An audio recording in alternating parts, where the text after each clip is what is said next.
everybody, welcome back to Cantripped. I don't have an episode number here, guys. This is a out of numbered episodes time we have today. We're casual. We're casual with Cantripped today. I'm wearing my casual pants. Casual Cantripped. Welcome to Casual Cantripped. Yeehaw. We are so chilling.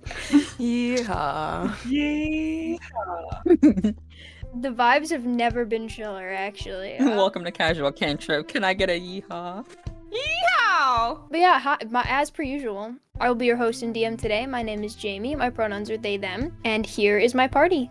Hello, I'm Art. My pronouns are they, them, and I play Kieran, whose pronouns are he, they. Hello, I'm Beck. My pronouns are she, they, and I play Rowan, whose pronouns are she, her. Hi, I'm Connor. My pronouns are he, him, and I play Dan, whose pronouns are he, they. Hi, I'm Ben. I use he, they pronouns, and I play Nephris, who uses he, him pronouns. Yay! Do we all get our pronouns right? I hope you enjoyed those pronouns, audience, because they're never coming back. You're never getting them again. Like you're staring them. You better know who the we are next time. Just trying to make intros faster, guys, please. So anyway, Alaska. What are we doing? If we're gonna question him further, we can leave that for next episode and just say we have him somewhere. I'm sorry, did you call him Alaska? That's his name. We talked about this last time. He has a name, Beck. Dan had a whole conversation where he was like, Oh, who- right. like, Yeah, sorry, my brain. Beck was not there for that. My brain just, Beck was checked out. It's the beginning of the session. We're not clocked in yet. It's fine. Alaska Lilith. Mm-mm-mm. Why is that the noise? I don't know. That's the noise that happened. Sounds like a trans name. Is this motherfucker trans? It feels like a name you'd pick for yourself. It does. Maybe he did. I don't know. Maybe You know what? transgender. trans icebreaker. Yeah! Trans It's icebreaker. canon now. Trans Yeah. icebreaker. Actually, Oh, well, now I feel bad about cutting off his finger. now I feel bad Little because bit. Dan's entire character arc has been beating the shit out of him. Fair amount of the beating up the first time. That's true. You technically didn't win that fight. What That's are we true. doing with him? Hmm. Because I feel like we should wrap this up. now Yeah, we should and wrap have this it be up quick. continued. Nephris wanted him dead, but it's up to you guys. So I think Nephris is the only one who wanted him dead, actually. So I think the rest of you guys can decide So amongst Neff's on yourselves. team kill him. Kieran's on team I don't want to kill a man. In general, that sounds bad. Probably. That's Kieran's Did you team. not kill a man like an hour ago, canonically? I know, but this one's not fighting anymore, and we found out his backstory is kind of sad. And Kieran's killing in defense. He's not I'm just gonna go out here. That was his first time killing someone. I think we gotta acknowledge rough. he's just a little guy. Oh, we can acknowledge that in a minute. Ren needs therapy a little bit. He's up, but sorry. But Kieran's not gonna just slit his throat. He's not there emotionally, but he's also kind of scared right now. So he's on team Neff's on team murder. Rowan, how are you feeling? I think Rowan would think it's up to Dan, honestly, Dan? because of everything that Dan has gone through with this man. No, the version we put on Dan. I don't think Dan wants to kill him. Casual with Cantrip. We're discussing the morals behind murder. Here we go. Welcome to D&D.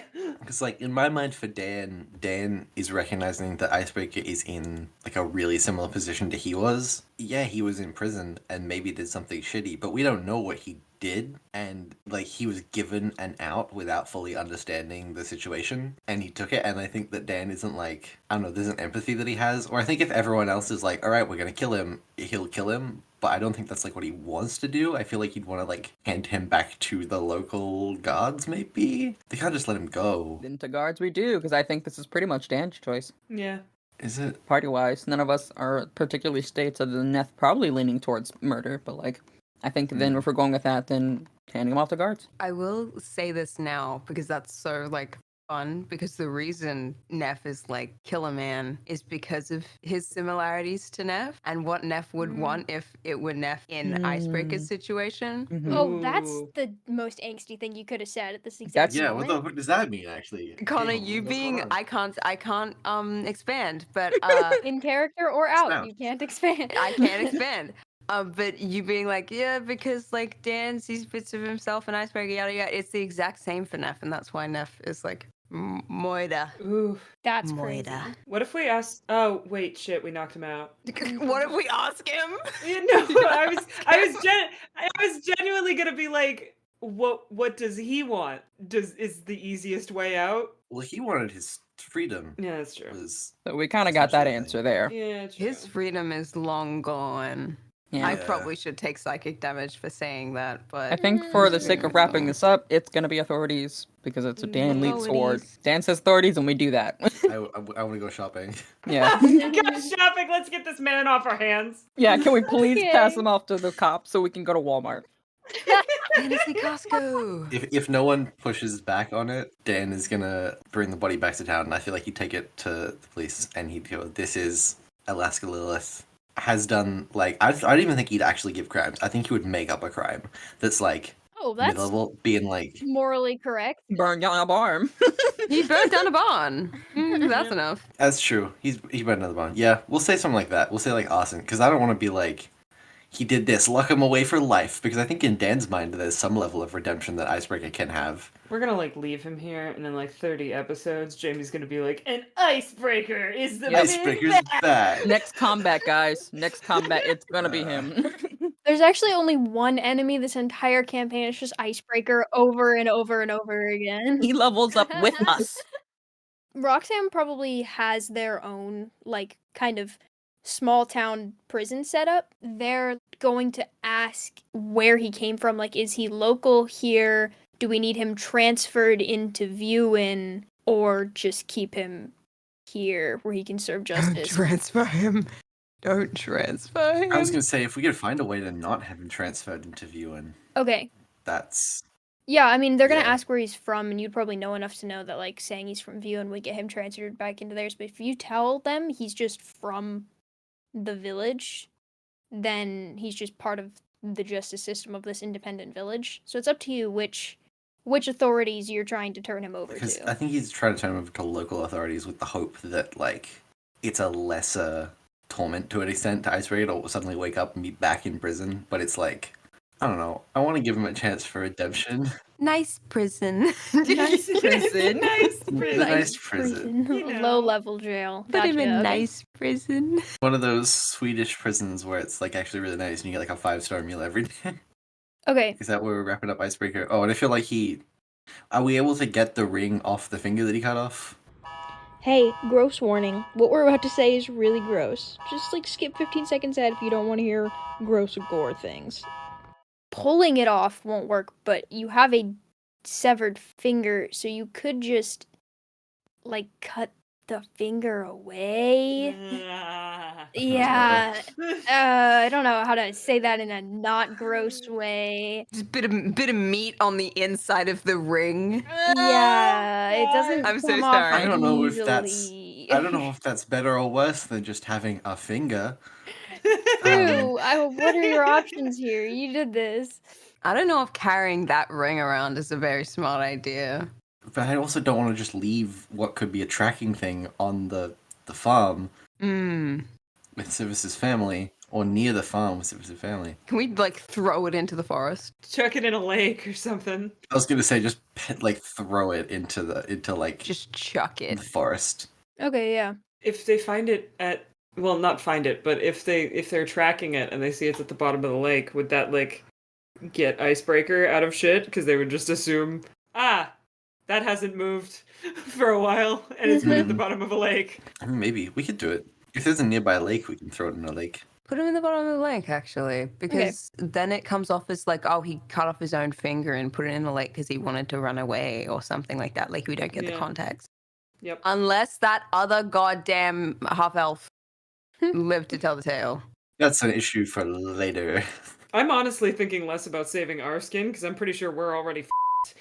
I'm thinking about saving Icebreaker. Damn, dude. You didn't have to say it like that.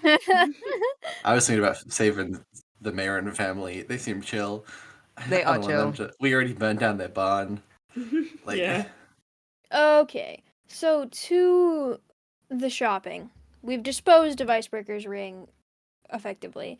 The shopping, I'll clarify, I don't have like stock lists for every shop in town. I've just kind of shopped resources and have some things for you guys to look through if you want source guides for items and prices and things.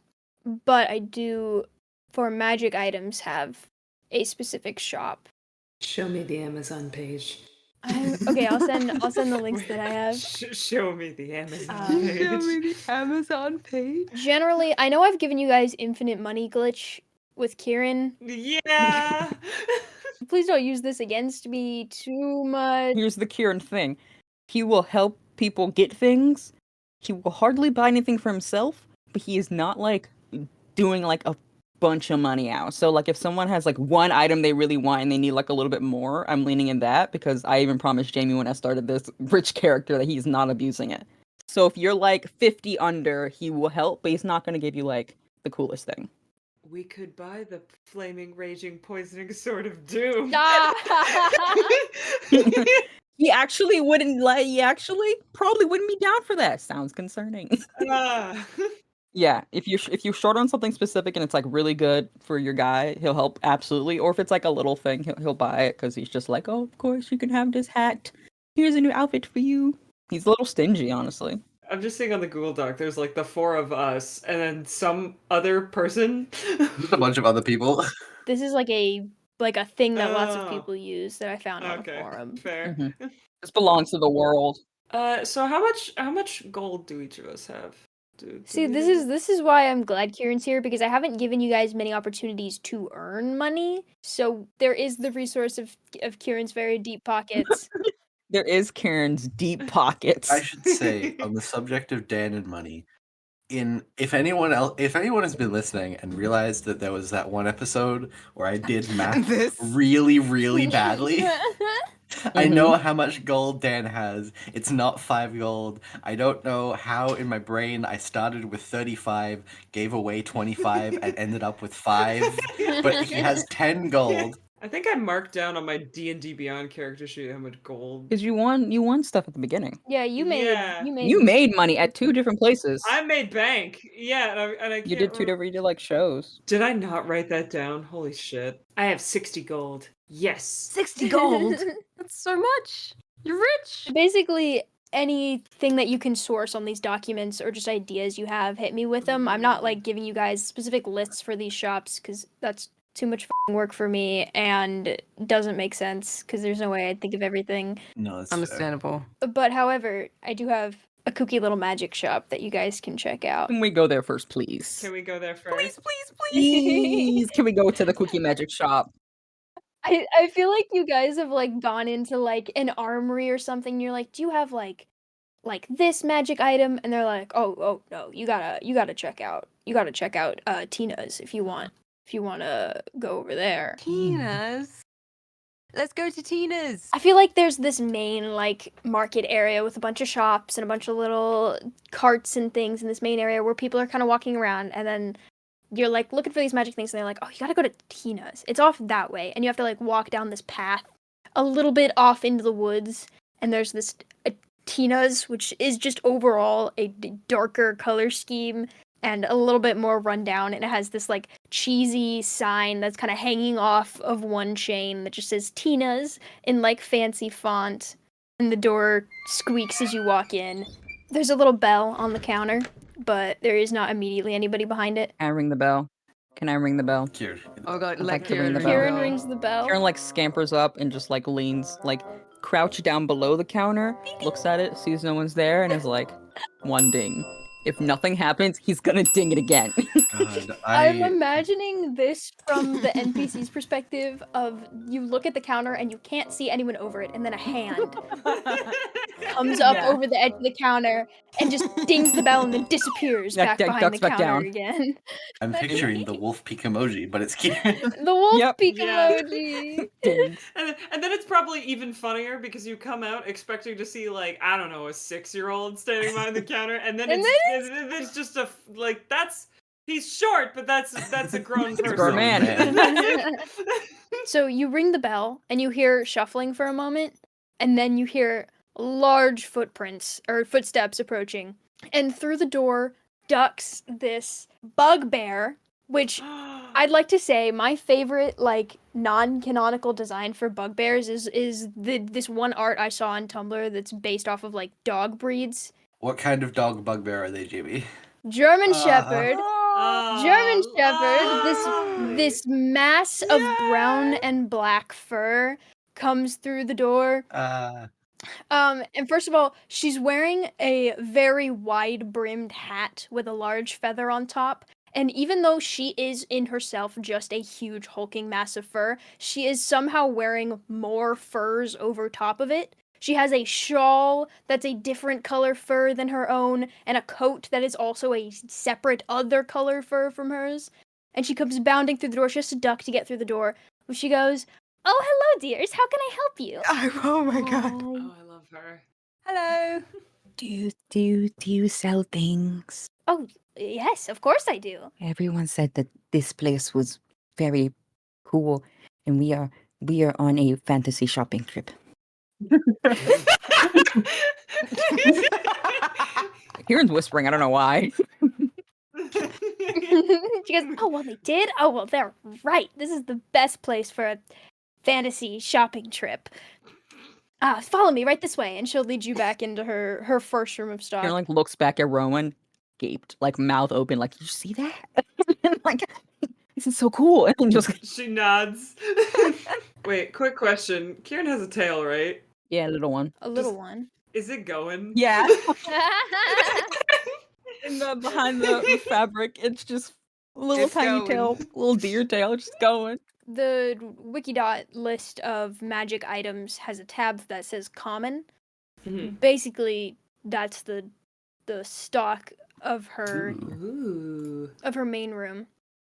And she goes, I've developed quite a collection here. I hope you guys can find what you're looking for. Mm. Everyone can also roll me perception here. Yes, please. Oh. Yes, Okay, please. Oh, let's see. that's not good. Natural 20. Can I? Oh, I got 3. Can I, for one of these? Can I please? I'm not using the D&D Beyond dice. This is a real dice. More than 5 plus my bonus. Give her eyes. I got a 12. Oh, honey, that's not that bad. I swear Okay. to God, I was talking to JB about this. I'm not kidding. Perception is one of her proficiencies. I have a +4 in perception. Did but you for roll the some real reason- dice and not D&D Beyond? Yes. Okay. For some reason, she can't see. Why are you incapable of seeing? Maybe we should get you. No, Neff's leaning over to Rowan, going, "Do you think she has glasses that you could buy?" Why would I need glasses? Rowan, you can't see things. Kieran hears that and just leans over to her really quietly and doesn't want Rowan to hear. Do you have any glasses? My friend can't see. Rosie, first of all, like you walk up to Rosie. Rosie like crouches down. Rosie. Wait, who's That was Rosie? Tina. Rosie I thought it was Rosie Tina. is. I forgot about this bit that I had where the name on the outside of the store is different. Oh! I didn't explain this bit. I was just like, who the is Rosie? I had this bit written and then I didn't fucking explain it. Man, I ruined my own joke. I didn't even make. I made my joke and I didn't even. We'll retcon. Dan will be like, are you Tina? Is that what's... She should go. Oh, Tina. No, my name's Rosie. Wait, where's Tina? The store says Tina, though. Hello, Rosie. Is the Store. store called Tina? the Is that the name It of does, the building? yes. Well, I suppose it is. I haven't really thought about it. I like that. Do you have glasses for my friend who's blind? She's like, I'm not a glasses salesman, but I mean, there might be something in here that can help with perception. I'm not quite sure. No, their perception's really high. We needed like Real glasses. Oh, well, then I can't help you. I'm sorry. darn it. Neff, it's a lost cause. Anyway, we rolled a perception check for a reason. Hold on. Yeah, what's happening? Rewind. We rolled a perception check. Natural 20. That's a 19. Let me I in. got 12. I got 5. So Rosie will like show you guys to this storeroom that is just kind of stocked up of lots of things. She has a little like book of her stock that you guys can flip through. Like imagine the vibe that I'm going for, not to make a Harry Potter reference, but it's what's in my brain. The Ollivanders where the shelves are like crooked and these wand boxes are like shoved in Nice. randomly. Like that's the vibe. Love it in there. Oh my gosh. Kind of haphazardly stocked. But she will like show you into this room and then stand in the corner. And she's a very effective block because she's quite large and very fluffy. But you notice behind her that there is like a closed, like thick velvet curtain behind her that she is standing in front of. Interesting. While they're looking around, Dan's gonna grab a bottle off the shelf and kind of throw it to Neff, and without saying anything. And it's the bottle of Boundless coffee, and it just doesn't say anything, but it's like, if you're gonna stay up the entire night on watch again, just that's for you. I don't think I need it, but No, you need it. I don't. Well, maybe I wouldn't need it if you got up and you did your Well, shift. if you're gonna make fun of me with the glasses issue, I get to make fun of you and staying up all Aaron night. is staring at like making aggressive eye contact with the velvet. He's. Hey, Kieran, do you want to go in there? I want to be in there. I can see it on your face. I You want to go be to in there? I do want to know what's in there. I don't know what they're hiding in there, or if it's secrets. I want to know what's in there. I could just ask, I guess. Okay, you could. You are very persuasive. I'm sure if you asked nicely, Rosie would let you in. Or at the very least, if you use those big old eyes of yours, she'd probably let you in. That's what I'm saying, right? Yes. You have a lot of hookups on eyes. Is that because yours don't work? Okay. Kieran! Sorry. That was Oh my god! You're so mean to Rowan today. Rowan just died like an hour ago. That was artful, Renegade being a bully to Beck. Yeah, that was artful, Jay Renegade. That was not Not Kieran. Yeah, no, it was I really am good. imagining that, because we haven't done any like healing things, so I imagine we're still like bloody and like actively. We like long rested. We slept before we got here. It's fine. Did we? Because we were going to talk Canonically, about. did we? No, we didn't. I don't know. canonically. Okay, I assume this was like shopping, so it wasn't the exact second afterwards. If we're still rough, damn, we look concerning. Because I thought we were going in and we were like going to do like, oh, they get some downtime to like heal and long rest, and we would do like character stuff first, and then we go into shopping. But we kind of just jumped straight into shopping. You guys wanted to go shopping. I wanted to do things, but everyone was like, "We go shopping." Yeah, we did want to go shopping. I think it's way funnier if we just kick down the Like- shop's door, still bloody. Like, hey, what's up? Burned. Like Rowan still actively has like a huge gash in thing, like hair still burnt. Like Rowan Kieran's- is smoking. I am smoking. Thank you. Neff's the only one. Neff's the only one who didn't take damage aside from getting branded. You know, casually, as you do. It's casually do- I think Neff's probably the one who looks the most put together. Maybe smells a little bit like smoke. The rest of you, Jesus Christ! I almost died. Oh, I know exactly what I need to buy for Dan. I want to buy a prosthetic limb. No, I'm going to hook an arm just under or around Kieran's arm. I'm just going to bring her over to Rosie and go, Rosie, would you happen to know anything about bags of holding? I've been looking for one. I was simply wondering if you might have one in stock or anything of that sort. And I brought Kieran over in case we need to be persuasive. Kieran just like nods aggressively, like yeah, bag on. He's staring at the velvet curtain though, but it's like yeah, of course. Yeah. She goes, "Oh, of course I do. Of course I do. I've actually learned how to make bags of holding. In fact, so Oh, that's wonderful. I do offer a service of converting existing bags if you have a bag you particularly like, or I have a couple." What about my pockets? My pockets. Become. She opens a bag and starts pulling out other bags. Oh, that's great. Oh my God. Oh, she's fun. I like her. Please, can we get a backpack for our goods? Neff's gonna like see her pulling out the bags. Go, oh well, actually, I was wondering if you could do this one. And he takes the like dark grayish leather shoulder bag off his shoulder and kind of like holds it out by the strap to her and be like, this one. Could you do this one? She's like, "Oh, of course, dear. Sorry, it's just sentimental value and all that. I've had this one for a while. Yes, I understand completely." And she will like hold up the bag and like look at it, like spin it around. She pulls out reading glasses that she puts on the tip of her nose. You bugbear with the reading glasses. I want you to say nothing. Artful Jay Renegade.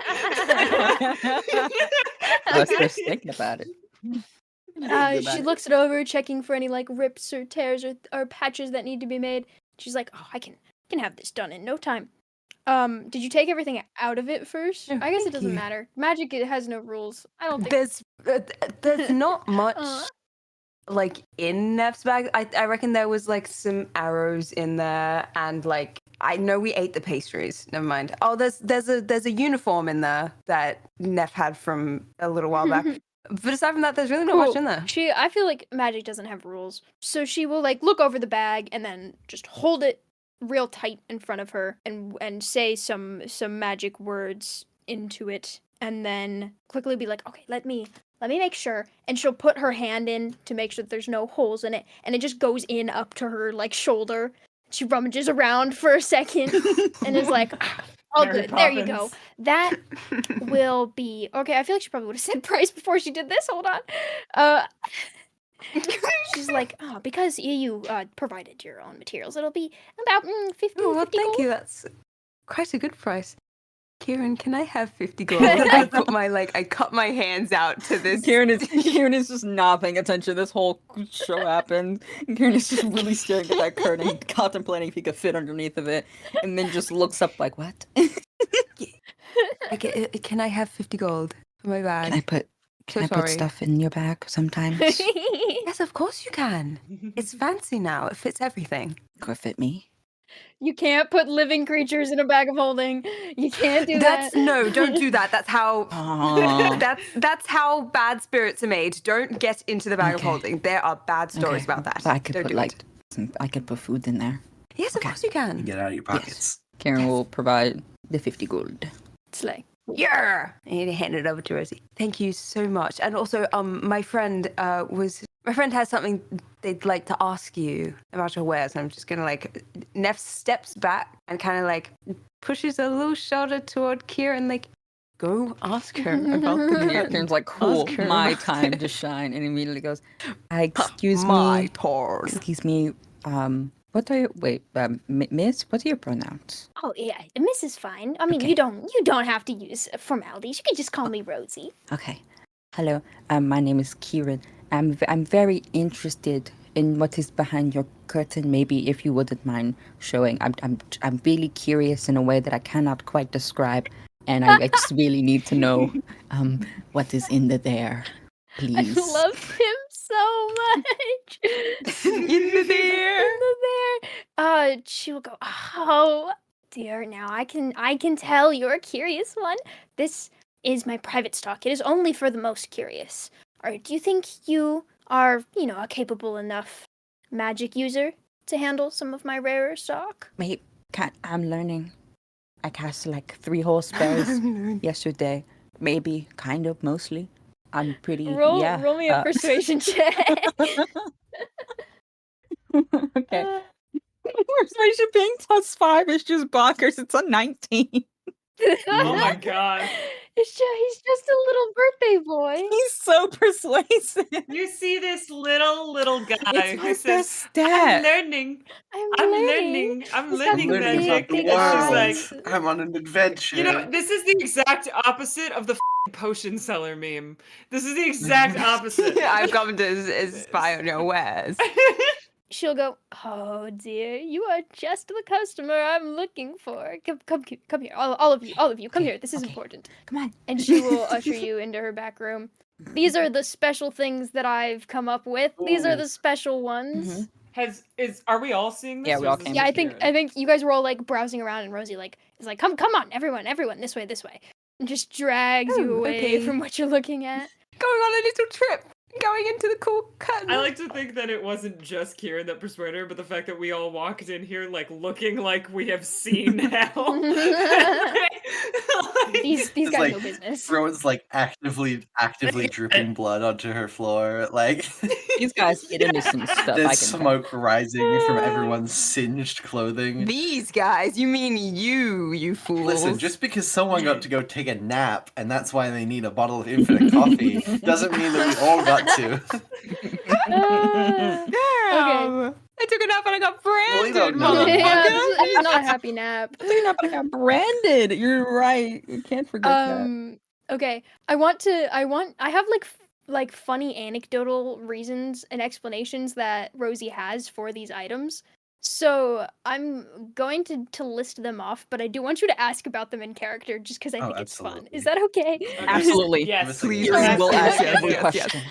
Rosie leads you back into this room and goes, now listen, these items are things that I have had some trouble trying to collect. So I do have to protect my stock a little and limit each customer to one item per customer. I have sourced these items from far and wide, and I need to keep my collection on hand somewhat. Yeah. But here are the nicest items of my stock. Okay. So there is I love Kieran just being like, Kieran's like, yeah, Dan is standing there being like, this feels suspicious. Like Dan's like, I feel like this is not above And Kieran board. just like reaches up and touches Dan's face like shh, shh, shh, shh, shh. He goes to be like, are we sure that this is safe? Don't worry about it. not even looking at him, Experience the just like whimsy. putting one finger up to his face. What could Rosie, the bugbear, what could she possibly I want do? everything she has to offer. So it's very haphazard like the first room, but more artfully haphazard, like carefully, like there's some space between the items here. Okay, so there's the magical arrows, there's the dagger with runes on it, there is a violin on a stand. And the violin looks almost like glass, kind of like a frosted white glassy appearance to the body of the violin. There is a silver rapier with a orb on the end of the hilt that kind of looks like a crystal ball but smaller and simpler. And then there is like a jewelry stand that has 3 different magical rings on it. One of them looks kind of like a rabbit, like a gold rabbit that is like jumping in the shape of a circle with 2 red gems for its eyes. I'm looking so hard at that rabbit. There is a silver ring with an oval-shaped blue stone. Very simple band and a simple stone, but it has kind of wrapping and intertwining thinner silver strings of metal that wrap around it. And then there is a gold ring in the shape of a flame that twists into a ring. Gee, I wonder which one of us is named Flame Walker and that could be designed I was for. like, oh, I want that. But then I was like, no.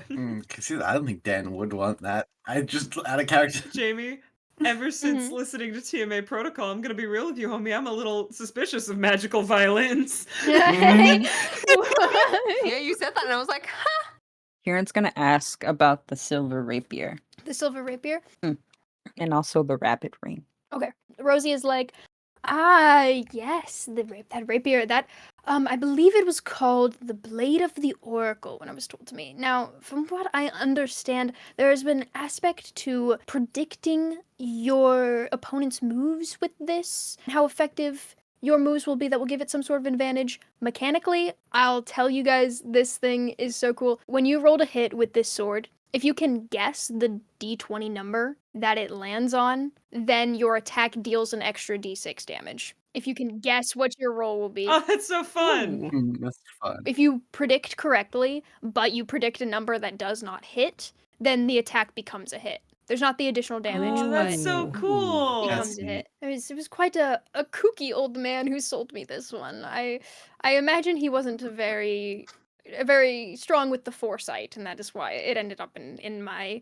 hands. But you may have better luck with it. And the rabbit ring. And now I have to be honest, I don't know a whole lot about this one. From what I understand, it has a certain amount of uses for people who attune to it. By the way, you can assume all of these items require attunement. I'll just say that. Stares in, not knowing what attunement is. Oh, attunement is just magic items that you have to like physically connect to, kind of. And there's a certain amount of things you can be attuned to. Okay. It just means you gotta cook with your item before you can use it. You gotta like You just have to, bond like, with yeah. it and hang out with Okay. it for a while. I mean, the biggest thing mechanically about it is just that there's a limited number of things you can attune to. So you have to like pick and choose which magic okay. items you're attuned to Alright. at any given moment. You can have about I think 3 OMG. attuned items. So Yeah. Yes, you it's can only 3, have so many. Okay. Anyway, the rabbit ring. Yes. She's like, I'll be honest, I didn't get a whole lot of information about this one. The person who had it, I bet they weren't a very experienced salesman. I feel like I got it for a little bit of a bargain, but you know, they didn't tell me a whole lot about it. But from my understanding, there's a certain amount of uses, and it helps you get extra dexterity ability. But he was a very interesting person who sold it to me. They had large ears, like very large ears. I feel like they were trying to hide them underneath their hood, but they were very large. It was quite interesting. So it was going to help Kieran achieve the 10-foot vertical leap. 8-foot vertical leap. No, I'm saying I feel like Kieran's already got an 8-foot vertical leap. This is I going to want boost it to even go further. higher. I want to be taller. Mechanically, I will let you know this ring has 7 uses, and you can expend one of its uses to turn a dexterity roll, any dexterity roll from a fail into a save. Ooh. That's Is incredible. that 7 uses top, so 7 uses per day? And then it breaks.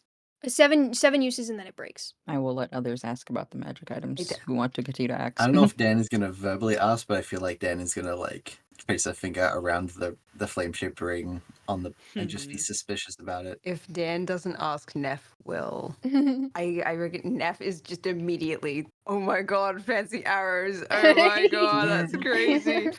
Neff's gonna kind of go up to where the arrows are and go, where did you get these from? These are incredible. She goes, "Oh, I got those. I bought them from a soldier a while ago. I think he was retiring, and these were his leftover arrows, and he just was ready to have them off his hands so he could retire to a more tame life. You know what I mean? So I've had them for a while. I've sold many more of these, but this is what I have left. I have, I believe, 10 of each of these arrows. Some of them are fire, some of them are ice."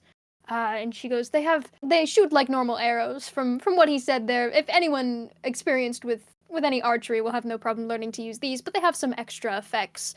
Mechanically, target must make a DC 13 Constitution saving throw or take an extra 1d4 fire or ice damage, depending on which arrow you're using.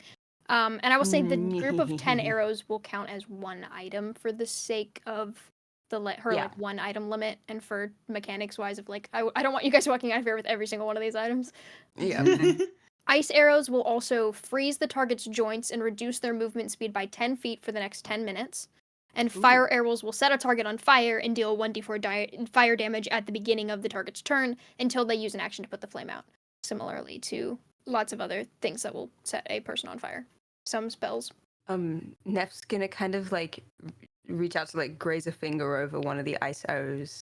Do you mind if I purchase these off you? My father used to have a couple of these. I'd quite like to get use out of them. She goes, "Oh, of course, dear. Now just keep in mind, one thing about these is once they have hit a target, they will lose their magical ability. So even if you retrieve them from the target that they've hit, they won't be ice or fire arrows anymore. But if you miss with them and hit something inanimate, then you can retrieve them and use them again. It's just about the spells that they cast, you know." Okay, yeah. Thank you. I presumed so. I think I remember how they work from when I was younger. So thank you for letting me purchase them. I'm going to get great use out of them. Put that on the back burner. I'll have you guys other than the bag of holding, I'll just have you guys tell me everything you want to have bought overall at the end of the shopping session, and then we'll just do all the math then. But then Neff's gonna go, also, I was wondering if you could tell me about the gold flame ring. How did you come about this? The second you say anything about Ned's moving away from it as well, just to... She goes, "Oh, that one was sold to me. I believe it belonged to a very powerful cleric before I picked it up at auction. I think what they were calling it is the radiant ring. It has some sort of power with radiant damage. I believe when you're wearing it, it makes you resistant to radiant damage. And you can convert any damage you deal into radiant damage." Oh, that's fucking cool. Shifted from Rosie's voice into me just explaining mechanics. Yeah. Neff's like, oh, that's so lovely. Wow. In other news, I'm still scrolling through this shop thing. There is a brothel section.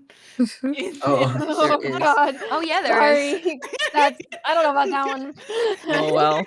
What if I wanted to spend 30 gold pieces so Rowan could get some You're action? not spelling my 30 gold. I'm kidding. But that's where we shift from casual Cantripped to Cantripped After Dark. That's a whole Yeah, different. really. There's Oh a my God. minotaur at the fucking brothel under the. Right. Whoa! I like how it's hussies and male workers. Yeah, I was like, It's I really like that. funny. I can read the whole document in every detail. I understand why there's 68 pages, homie. Oh lord. Kieran's gonna ask about the dagger. The dagger? Okay. Yes. She goes, I'm not going to lie, dear. I really don't know very much about that dagger at all. I believe in some of the research that I've done. The only name that I've managed to surface for this is Dagger of Death, which is the name it was given to me at auction. But really, I've never used it. I haven't been able to decipher these runes. I don't know very much about it. There's not a whole lot I can tell you. If you guys would like to roll Arcana about this bitch, you totally Oh, can. sure. Can I roll? Me. Our question, just because I know we said, are we using our level 3 stats right now? We Yes, can- you absolutely Okay, cool. can. Then I'm rolling Arcana because I get a plus 10. Oh shit! Whoa. Yeah, Good. I'm telling you, man, expertise, bard expertise. It's beautiful. That's an 18 for me. I got a 16. 17. Dan sure is like, that's a magic knife. That is a magic knife. So I don't know if this is canon in every D&D like universe, but how I normally think of spells and runes is that like runes are a language that you can use to cast spells. You can cast spells verbally. You can also do them via runes. So normally, like some common spells would be like you would be able to identify the runes that cast that spell, and each kind of school of magic has its own language of runes that is learned as you do more of these spells and you learn more spells. So like very common spells, even people who don't cast magic would be able to recognize the runes that mean that spell, but then more advanced spells would be less common to read, and like only experts would be able to read them. And the few of you who rolled high enough, 17 and 18, Rowan and Kieran. Neff, what did you get? Immediately forgot? 16. Okay, so the three of you would know a decent amount about magic, enough to recognize the schools, some of the different schools of magic via runes. But when you look at this one, it does not identify as any of the 7 schools of magic that you know. The other thing you can tell about it is old. Oh, that's not good. Are any of you getting Wow. up close to it? Are you keeping a distance? How are you investigating this thing? Fall to the wall. Kieran will pick it up. Kieran, pick it up. She's like, you break it, you buy it, by the way. No, nothing happens when you pick it up. Vicious knife. So what I'm hearing is this is the Hail Mary option out of this shop of the hey, what I risk, I if? reward. What can I say? I'm gonna go Rowan, play a are little you game. how close are you getting to the knife? I'll like get right next to him. Okay. So Like I won't like reach out to grab it from him or anything.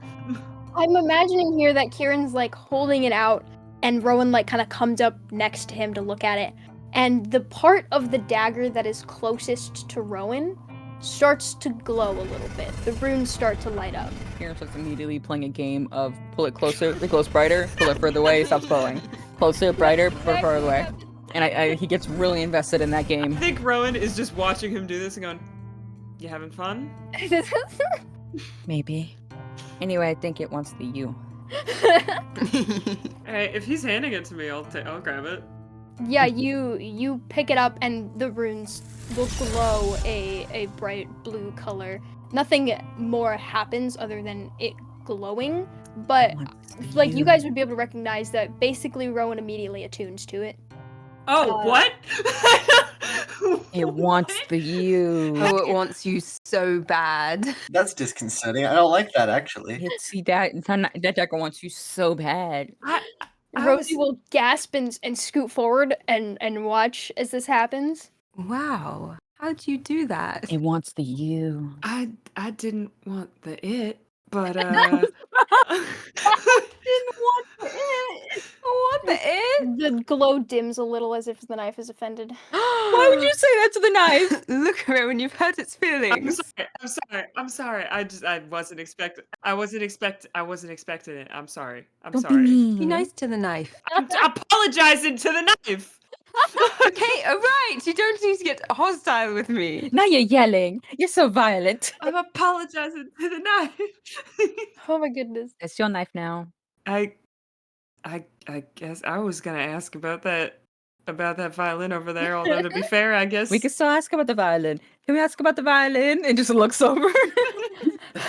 Yeah, the violin Rosie, do? Rosie is now shaken and confused. Yes, the violin. The name that this violin was given to me was the Soulborn violin. Now, I'm not much of a musician myself, but I've seen this instrument played, and let me tell you, it is gorgeous. It's almost like when you hear its music, you just can't stop listening. It makes you feel quite happy. I believe the enchantment on it means it actually affects emotions. so yeah, there's an enchantment. This is the TMA violin. When you play it, you can charm the mood of the audience that you are playing for and affect their emotions. Cool. Well, that's I think I got chosen by a knife though. That's a real fine violin though. It's alright. I don't. I mean, maybe when we come back. I'm more of a lute gal. Anyway. You know who would love this violin? Hmm? You said you heard the violin sounds from the hayloft earlier. But, Aurelius, I think, would love this. If you say that, Dan is gonna be like just in the background doing the like head across the throat, like shut up, don't talk about that. Okay. Kieran deflates. Oh, Aww. What did I do? Kieran was experiencing the He's a whimsy. secret. He's a runaway prince. Man. You can't just drop his name in casual you conversation. can't just be like, you know who we saw the other day? You know Aurelius, the missing prince, who we hung out with? Aurelius, the missing. I didn't say the missing prince. I just said Aurelius is a very common name. You know who would love this? Our friend Diana, wink wink, the one who's in Hyde.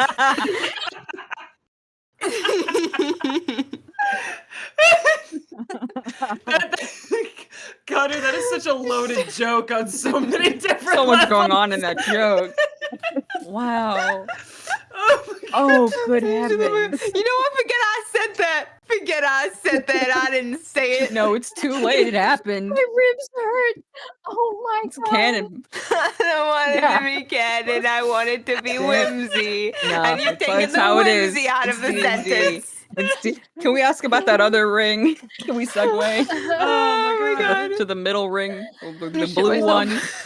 Oh my Oh my goodness. God, Oh, I'm crying. let me breathe real quick. Oh my god. Rosie is like, yes, the ring of memory. Now, this ring has a very unique ability. I've used it myself. It's quite fascinating. This ring can record a memory up to an hour of time and replay that memory at will for the person who's attuned to it. But that memory, once it's in the ring, it cannot be accessed by anyone but the person who the ring is attuned to. It's quite fascinating. I'm sure it has many uses. Oh wow. That's... Karen points to that one. Can I have that one? Terrifying, but yes. Thank you. You sure you want that? Not the. I thought you were all googly-eyed over the fancy sword over there. Mm. I want this. Fair enough. Okay, I can respect it. Yeah. So, Rowan's been chosen by the dagger, which, by the way, you don't have to pick the No, I'll dagger. take it. No, you've intrigued me. Okay, fantastic. Dude, I get empathetic towards objects. You think I'm gonna let an object choose me and then abandon it? Like Pikachu walked up to Ash and Ash said, "Actually, I want the Squirtle." I did personify it a bit more than I intended to. What? So, Rowan's getting the dagger, Kieran wants the ring of memory, Mhm. Neff wants the ice arrows. Dan? I feel like you might take the rabbit ring. Fantastic. Matt Hops. That's terrifying. Thanks, Jamie. There's nothing scarier than making a choice and the DM going, nice. Are we assuming Kieran's covering this, or For the magical, like, one item each kind of vibe, I think Kieran will absolutely get these, and then, like, anything else can be, like, just go on you go guys? buy Okay. your things with your monies. Kieran just says, "These, please," and drops money. She will like wrap them up for you guys and like package them and be like, "Here you are." And when she takes the dagger back from Rowan, she's like looking it over and like trying to figure out what you did to I'm it. not like possessed by it, I hope. Not yet. Damn. Okay. So yeah, she'll wrap up your shit for you in little packages and hand them off. And she's like, "Oh, come back anytime, dear. It was a pleasure. It was a pleasure." And by send us off, I think Neff I was- wanted to get potions. I was about to ask Any other common items, because I did have one. if you guys just want to give me shopping lists from the place. Kieran would like to get the cloak of many fashions. Oh, I was gonna get that, but you can have it. It was incredible. I feel like it looks like a normal cloak, just like his, except he can change how it looks. I love it here. That's what he'll get for himself, so he can Okay. hide a little bit better wherever they go. Some of these I want just for the funnies. How much would the cloak of billowing and the arm blade be? Oh my god, you're getting the cloak of billowing. I want Dan to hilarious. have the cloak of billowing. I think it's No, funny. that's iconic. I feel like the cloak of billowing would probably be 5 gold, and I would say 10 gold for the arm blade. Dan's gonna budget himself. He's just gonna get the cloak of billowing. Wow. Obviously, the Wow. more important of these two items. Oh my The god. more He's useful. already got like 2 knives. He doesn't need another knife that is magically in his hand. Oh, what the hell is the talking doll? Oh, that's creepy. Actually, how much was the coffee thing that I threw at Neff? Because I feel like Dan would actually Yeah. want that as well. Infinite coffee. What was the item put down by? It's called Bottle of Endless Coffee or something. Boundless. I love Bound S&B. Oh my god. Oh, Boundless coffee. Also, one of the things on the equipment list I noticed that because I have 60 gold is on D&D and Beyond, an entire horse is 50 gold. Yeah. So Yeah, it's apparently not I normal. could just buy a horse. Yeah, that's normal. You can just buy a horse. Yeah. You know what? Fuck it. How much is the Vox Seeker? I was looking at that. I was looking at it. What are you gonna name it? I don't know, but it was between this and the Earring of Message. Mhm. And I think, even though I do think Earring of Message might be more useful in the long haul, The little robot crab is very fun. I want a little crab. Okay. What about a little robot crab? Hang on, let me look at the... I think this will be probably 15 gold. Only 50. Ooh. He just kind of walks towards a thing and does like a hit. He's just kind of existing. He's like yeah. not like a wild I- sentient dude. I'm gonna be so real. If I get this, I probably will not use him in battle because I will be so fucking sad if he gets destroyed. No, that's so fair. If he breaks, it'll be really upsetting. I think Rowan might just get herself a robot crab friend. I love that for her. Listen. Basically, you just wind him up and he goes and Yeah. whacks something, except we don't want that. So we wind him up and he just walks in a circle for us. Also, how much would like the Earring of Message be? Because I might get both now, since that's only 15. Okay. Probably like 20, 25 gold. Alright, can I get the Earring of Message and the Vox Seeker? I have a little crab friend Yes. and also an Earring Fantastic. of Message. Is there anything else we were getting from the wider shops in general? I feel like I was gonna say that Dan would get medical supplies and specifically like burn ointment things. Mm. Okay. He wants to like make sure that him and the others don't have long-lasting injuries after being really badly burned because he knows too much about that. Just medical supplies or like healing potions? Maybe a bit of both. I don't think he has the money for healing potions. Is the thing. I have 20 I gold. mean, I would chuck some at you for some healing potions if you needed. I guess if we want to go healing potions, we can go with that. Having I feel like like one it's or two useful. on hand, just because we don't have anyone who like mass heals or anything like that, would it be a bad idea?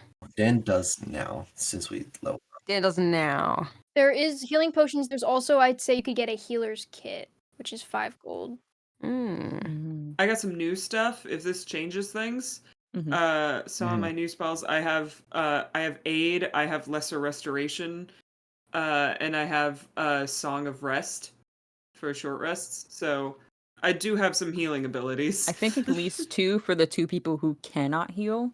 Mhm. Yeah. Or don't typically heal, because Mhm. like if we need to heal ourselves or each other, and like if you guys are out, or like can't get to us or don't heal in the round, like Neff and Kieran being able to heal. I think it makes sense. If Rowan, you've got healing, and then Dan's got healing stuff. In terms of potions, but at least like if we want to buy potions, at least one for each of us, I think was good. I don't think I can afford potions. I'm gonna be so real. I don't think I Dan's think got the Kieran money will to afford buy potions. 2 potions, Kieran is like buying one for potions. Neff and one for Kieran, if that's okay. Just so like we've got at least 1 and 1. Yeah. I was like, I definitely saw them on the list and was like, I don't have anything on me. Mm-hmm. So I just like safety precaution in case they get separated wouldn't be a bad idea. Cool. I'll get 2 of the normal healing, because then we can also get people up if they're knocked out too. Yeah. Yeah. I think Neff's gonna hook an arm onto Kieran's and he's gonna go looking for something. And I don't know where it is. Kieran is so confused. Kieran's just being dragged away. I don't think I'm gonna charge you for this because it's literally just narrative fuel. Yeah. But yeah, go for it. You will definitely find something at some. Oh boy. I love this energy of come with me, and Kieran's just like okay, and doesn't know what's going on or is like paying attention. Okay, where we go? So Kieran, this would be very interesting because I feel like you've been out of the kingdom before, but you probably haven't spent much time in a village market or a marketplace in any of the other kingdoms. Mhm. So just as you guys are exploring the marketplace in this area in this village, it's a very interesting cultural coming together point because the kingdoms have like their specific exports and like things that are most common to find and like things that their people specialize in, but the villages are kind of just like a cook pot, boiling pot of all of it, whereas in like there are lots of different artisan workers who are specialized in lots of different things. There are different materials being brought in and out and bought through trade routes through the village from all of the different kingdoms. So rather than being limited on the type of goods you could find in certain parts of kingdoms or certain kingdoms, there's just kind of a lot of everything going on. So it would be probably fun for, I think everyone else has probably been in this kind of environment before, but it would be something new for Kieran, yeah? And Kieran is awed. Like Kieran's following, but is also going ah. Neff's been in the environment. It would still be pretty new to Neff as well, I think. We're both going ah. Neff's been in the environment, but he has absolutely no idea how to navigate it, and also he's never had like the time to look like up close. So he's really like absorbing all of this. They're having a moment. You're having a moment. I feel like I don't want to speak for you, Connor, but I feel like this is old hat for Dan and Rowan. Yeah, I feel probably This is normal. Neff's have picked up Kieran and go, okay, we're looking for, I think, oils specifically. Can you see any? Can I perceive? You May I percept? I don't think there's any rule needed. I think after enough wandering, you will find like Kieran points. a boutique or a apothecary that will have like stuff for the purpose that you are looking for. Definitely. Kieran points like a little dog that has found a little secret. Okay, come here, come here. They like kind of like there. pat her up to the. You said stall, right? I'm envisioning a stall. Yeah. Yes. I envision like a marketplace stall where you can like come by and like look at the produce. So I reckon there is many different types of oil. Neff's can kind of like point a finger out, kind of scan, go, where is it? Oh! And he's going to pick a bottle off the counter and go, this. Kieran sniffs it. Has anyone ever taught you how to look after your horns properly? Oh. Blinks twice, stops sniffing the bottle. No, I don't know anyone with horns. Well, I'm going to tell you a story. Okay. I didn't really know my mother, and I inherited my horns from her.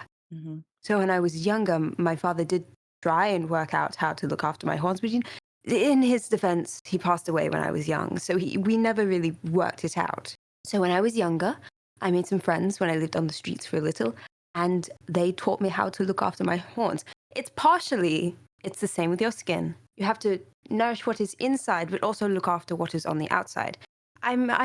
Correct me if I'm wrong, but I may have noticed that your horns. Do you pick at your horns? You really shouldn't do that. I guess sometimes. You got to stop doing that. It's not good for the bone. Okay, you go into long-lasting damage. I know it's probably a nervous tick, but we got to find something to placate that because you should look after your horns. They're a part of you, so you should look after it. And also, you've got to start eating better. Because you've got to start eating so that the rest of your body can create the nutrients that the bone in you needs. And that's the other reason your horns might get irritated at any point. You gotta start eating better so that your horns look nice. This is the Yeah, exactly. This guy's like, okay, nutrients, skincare Yeah, plan. Kieran's just like touching top of his head, like my hair, my skin. What is this? What do you mean? What's wrong with my Kieran, skin? I don't know if you've probably looked after yourself before. I think you deserve that. And this is step number 1. And I needed to get some for me because I'm fresh out. I left my stuff somewhere, and I thought, well, I could teach you about this. You know, we're buddies. We both have horns. I think Kieran's like quiet for a moment and is like trying to wrap head around this. I hope that makes sense. Nobody's really ever liked my horns. So Well, I like your horns. why? Well, they're a part of you. I don't think that makes them good. Okay, we'll work on that. But we are going to look after your horns. Okay. Okay? What do you mean? Okay. My skin? What? Why? What? I don't even know what. How balanced is your diet, and how much sugar do you have consistently throughout the day? Probably a little too much. I do like sugar, but I eat a lot of fruit when I have it in my pocket. That is also sugar, Kieran. I don't really like meat. I'm going to scream. I'm not really a big fan Okay, of we'll meat. find a substitute. Beans are also good. They have stuff in them as well. I don't like beans. Okay, we'll work it out. You've got to stop being such a picky eater sometimes. Healthy compromise. Kieran just doesn't like protein. Kieran has not put protein in his body for 20 years. I don't like Protein. protein. I want to eat lettuce. I want to eat grapes and lettuce. Lettuce is good, actually. Like I was looking at it. Lettuce is pretty good. So like, there's nothing wrong with that. But we need other shit too. Mm-hmm. You gotta stop putting It's stuff in like your pockets and actually Popeye. eat it. Dude, like, right? No. Spinach. But is that I think so- Kieran like is- takes the oil and like sniffs at it. So what do you do? What them? Okay, What- well, I can help you with this, but usually you have some sort of cloth and it's coconut oil, you just rub it into bone. And it kind of looks after it. That's what I've been doing for years. I just have like a spare rag on hand. Mhm. But yeah, it's pretty simple. Just like takes a minute a day. And honestly, you don't even need to be doing it every day. Maybe once a week, twice a week if you want. It's really not too strenuous. You can do it with me. It can be like a night routine for us. Okay, you'll help. I'll help, yes. Okay, and you also need to do it. I do, yes. And keep me in check. Yeah. Okay.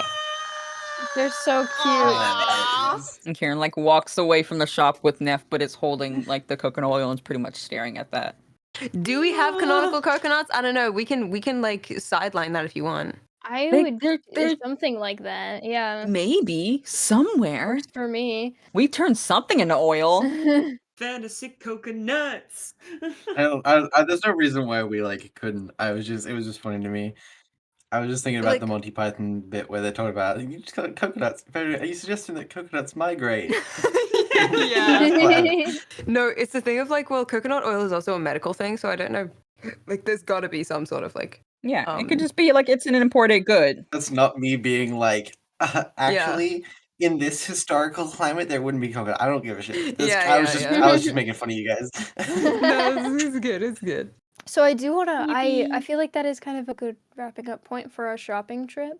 Yippee! Yeah, I don't think we're sure. I do want to do some just like chatting with you guys about characters. I'm expecting this Mhm. episode to be longer than a typical one. It's okay with me. We've been going for like an hour and a half. Hell yeah. But if we go just a little longer, because I did reach out on Patreon and ask for any questions or topic of discussion, because I just want this to be just cantrip casual chat and vibes about characters. Yeah. Ooh.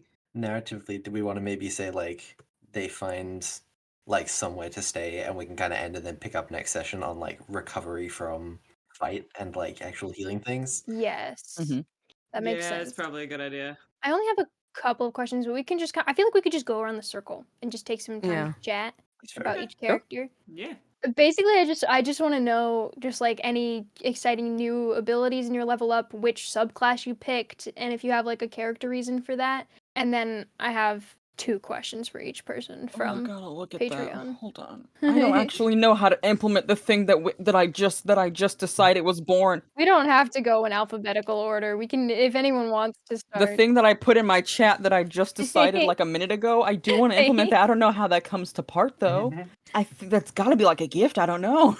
Yeah, that's something we can role play next session if you want. Not till next session. I drew something, Jamie. I'm Okay. sorry. Aw. Would you like me to go first? You can go first. Yeah. Yeah, okay. So Neff is a hunter subclass of ranger, and the reason that was picked was because Neff was raised by a bunch of hunting orcs, and so that's the subclass I thought that he would fit best into. It's the subclass I played before, and I enjoy playing it, yada yada. Things that I've now got. I have been waiting, and finally I have it. But the Hunter's Mark spell is about to become my best. I Yeah. love the Hunter's Mark Nice. spell. Okay. We start using that. I've got a detect magic spell now, which is exciting. Interesting. And I also have a speak with animals spell. So we can make friends with the animals. Also sub thing to add on here now that leveling up has happened. Race attributes that have been added. I now have Hellish Rebuke, which is great.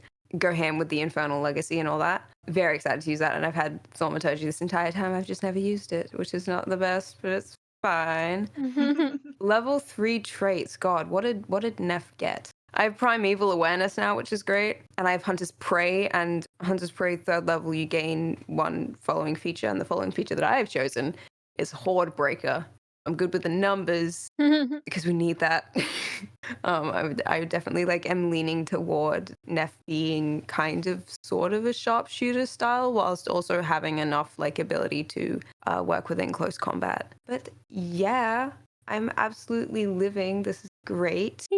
One thing that I will bring up here is that Neff does have the Natural Explorer thing from that comes with Rangers, and the subtype that I chose was Arctic, because Neff grew up near snow. So there is that. Has it been used yet? No. But that's fine. But it basically just means he is particularly familiar with one type of natural environment and good at surviving in there. I guess I gotta throw y'all in the mountains so that that ability can be Guys, we're used. going to the We're mountains. going to the mountains. Yeah, I'm waiting.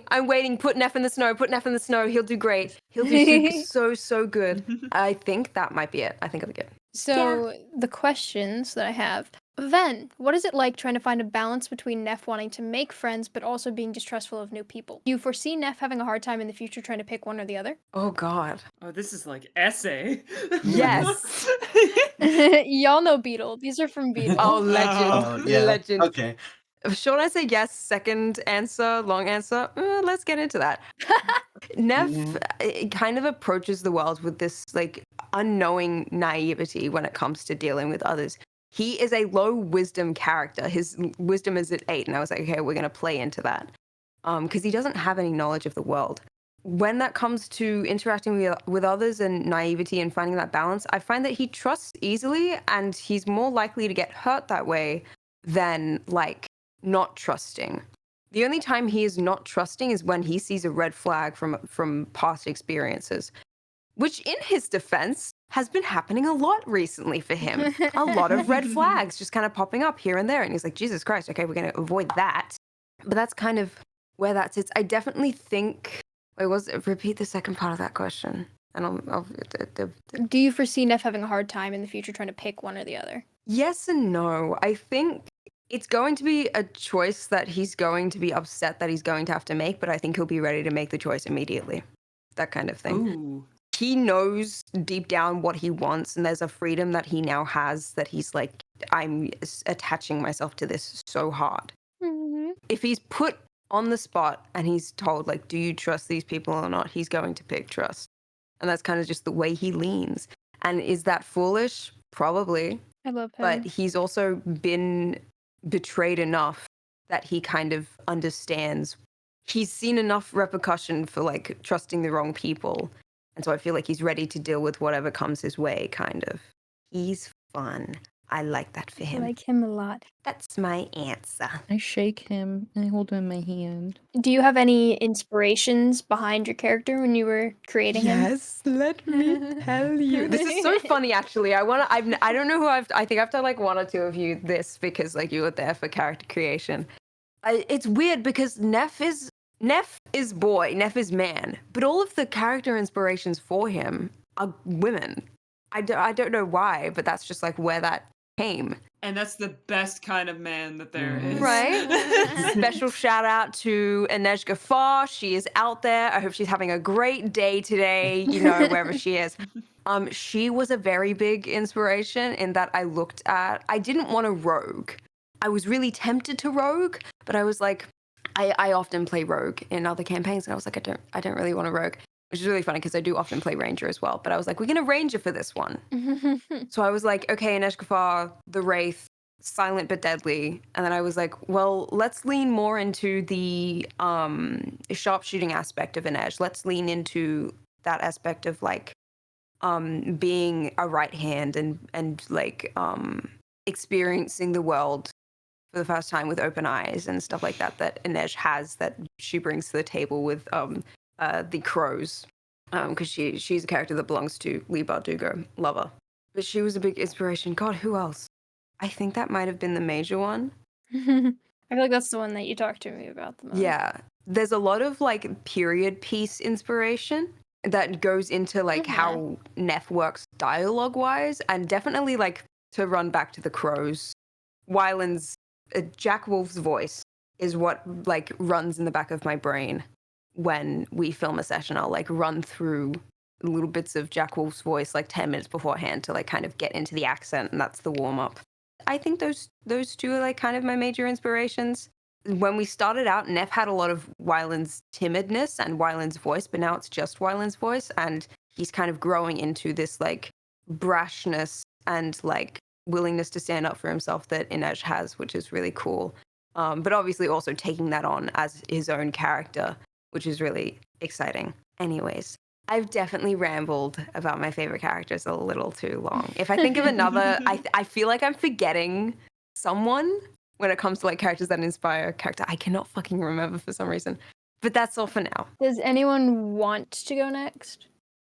I can go next because like I have answers to things, but if someone else wants to go next, they can. I mean, new skills, level up, subclass you picked. Sure. So Dan going into level 3, paladins get like a lot of stuff between level 1 and 3, and then like not much for a while after that. So I got to pick both a paladin oath and a fighting style. Specifically, Dan's fighting style leaned into dueling, which is just that if you're just using one melee weapon, you get a +2 to any damage rolls.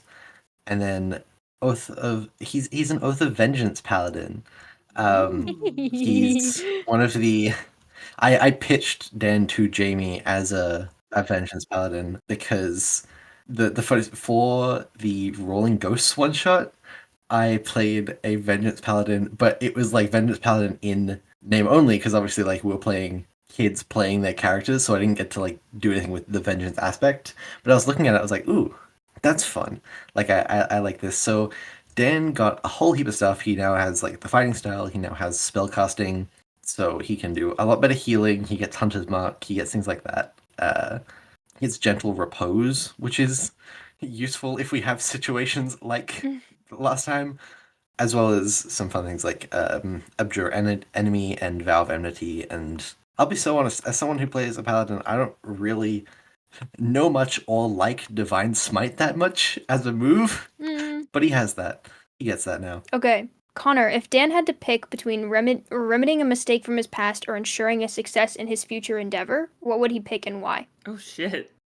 Oh shit. I was gonna say Dan doesn't view the things in his past as mistakes, but that sounds like he doesn't think that he is the cause of the mistakes. What says a mistake, not his mistakes? Yeah, It says it's the a mistake. that's okay. So That's fair. If he I can fix feel the other question more mistakes. is like, fixing 'Cause I something was that gonna say, happened in like, his past. honestly, I feel like he would be really conflicted about it, but he would try to fix something for his past. Like Dan is the kind of character that you put him in a time travel story, and they're like, "I know it's dumb, but I need to try anyway." I feel like he would do that because part of him is sort of in the position of like, well, I'm on this path now because of my past, but I think if you gave him the choice to not be on this path, he would choose that. Damn. Yeah, damn. Do you have any inspirations behind your character when you were writing him? When you Uh, created him? When you birthed him? Red birds. Don't Yeah, talk about the Jamie? dogs, and it's like, I this don't know. is my baby. I birthed him myself. um, there are elements of Dan. I didn't like go into Dan being like, at least I don't remember. You can correct me if I'm wrong. Like pitching don't as remember like either. amalgamation of characters. I know we've equated him to Dean Winchester a lot recently. We've equated him to Dean Winchester a lot. There's a lot that I've realized the more things go on of like the Robert Pattinson Batman. Yeah. This Is idea that- that like Oh my he god. is like this like edgy feared persona, but then you put him in a room and he's like, hi, my name's Dan. I don't know what I'm doing here, like that kind of thing. It's funny because I thought about this and I think Neff kind of has the Catwoman thing down. So it just I could continue on. I don't know. I come from the Johnny Sims school of character Mhm. writing, where it's like to get to the main character, I took an element of myself that I don't particularly like, and I was like, what if I turn you up to 11 and I punish someone else about it. So Dan is a lot of my like Johnny Sims. stubbornness, and like there are a lot of elements of me that I pull from for Dan, and then I sort of like escalate them to a point where I can see another character and be like, that's the vibe I want to get to with him. If you want me to like list name characters, I feel like Dean Winchester's on there. Probably the Batman is on there, which sounds really cliche to be like, I would play Batman, but like Batman. Guys, we're playing dress up, and I want to play Batman. Batman, but in like a really shitty Batman way. You got a signed Robert Pattinson Batman though. It wasn't even like a thing you picked. We were just like you. Yeah, it wasn't an intentional choice. Signed Batman. I want someone to like take this questioning and like draw the people who we say inspired the characters like just together. The characters dressed up as them. Yes. Are just together. in a Not even body. that, just like Robert Pattinson Batman standing next to Ven, who did you say? Standing next to a Ned from Six Yeah, And Sense. now exactly. just go, Yeah. No, they would get along so well. Like, Stop. just Wait. standing next to each other. Like, this is our party! Oh my goodness. That can go. Art, Go go. either Art, way. Art has cooked. Ah. I said that, and then I wasn't actually looking at my character sheet. Do you want to share your subclass things, or do you want to wait until we can roleplay that? Oh, you're so right.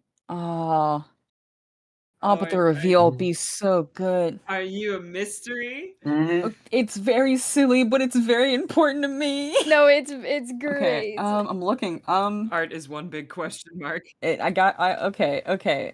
I guess I don't know. He's a little guy.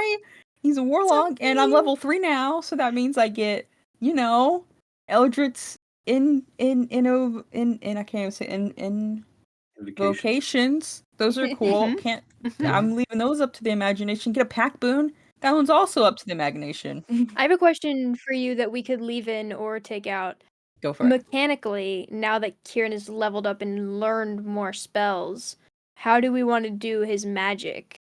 Do you want to That's- just pick a couple of spells that he knows and put the rest on a wheel, or he like just knows That's what I was cantrips? thinking, because he does have like known spells. Wait, Like True. Oh, Hmm. that's how that works. I thought it was just like one particular ability that just was the wheel. No, it was a lore Mhm. thing that we wrote in. we just wild sorcered him for fun. yeah. Oh, that's so good. Mm. I think now that he's like done it a couple times in like this interim period, I don't know how long it is. I like to think that he's like, okay, maybe I should like Practice. know a little bit. So like I think my like learned spells are kind of it, because I can only know 2 cantrips and 4 spells. Okay. So maybe like 4 that I know that are like, okay, I can do these and I won't fuck it up. And then Mhm. there's a 5th unknown element to that where I could cast something outside of my known spells. You could try. Yeah, I like that. We the keep that. detriment of it could be friends Anything. or Thunderwave, like Yeah. it could be comprehend languages or darkness. Who's to say? I think for that Or leveling up, the horrors. it could be the horse or it could be a little guy. So I think for that, yeah, we'll do Okay. that in terms of Sounds good. his silliness. Art, Your question here is the longest one. Oh, I'm scared. Kieran has had his life on display for most of the group to witness. Do you think it's something that bothers him that he didn't really have the opportunity to deal with this by himself, emotionally or physically? Or is he grateful to have people to rely on while he's figuring out the rest of his life? I think right now it bothers him. I Aww. think for like a good little bit, it has and will bother him because it's not something that I don't think he's gotten a lot of choice in his life, especially not in regards to himself, of like what kind of things he gets to do. Like he has his few little things, he has his one friend, he has his one safe spot that he gets to pick, and it's this bakery, you know, like those kind of decisions. But where he gets to go, who he gets to talk to is kind of left under what he's allowed to do. So I think it bothers him now, and I think it will for a good while as he becomes closer to the people around him. Even if it was something that he needed to share. I feel like I directly did that to him. You specifically. No. I think it's something that bothers him, and it's just like it's another for Kieran. It's another thing to grin and bear and move on from. Because there's a lot of things you just have to grin and bear and move on from. Over time, he'll grow to like even more trust the people that he's with now, and relish to the thankfulness of that situation that it happened, and let him be open, even if it wasn't like in a timeline that he would have picked, because at some point he'll realize that he probably would have never picked that timeline. If left to his own devices, he would have chosen not to trust because that just felt safer.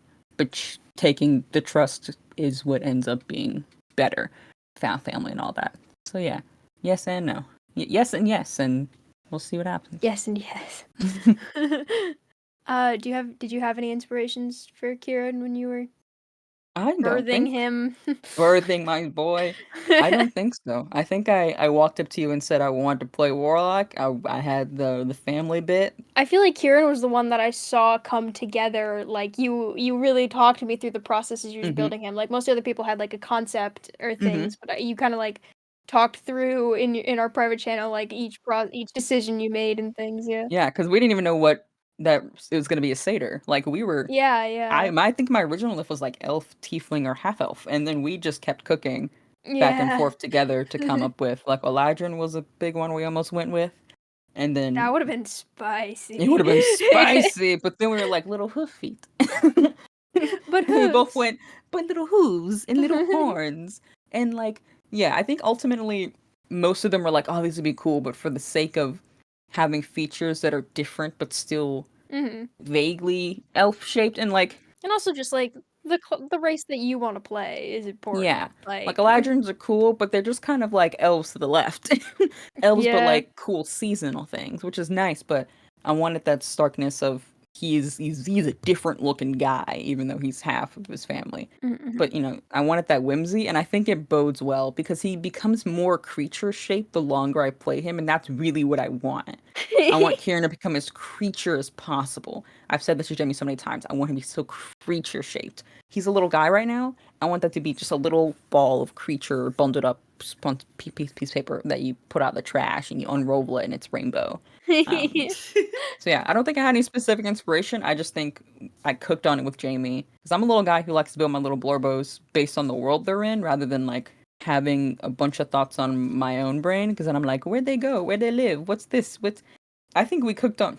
I may have only cooked on the last name like literally a day ago, but like Jamie sure helped me name like most of the NPCs and the family, and we did a whole lot of like building for how they work. I fuck with the coming up with things as you go in D&D. Like I don't know if that's I feel like that's not a typical way that at least not in podcasts it typically goes.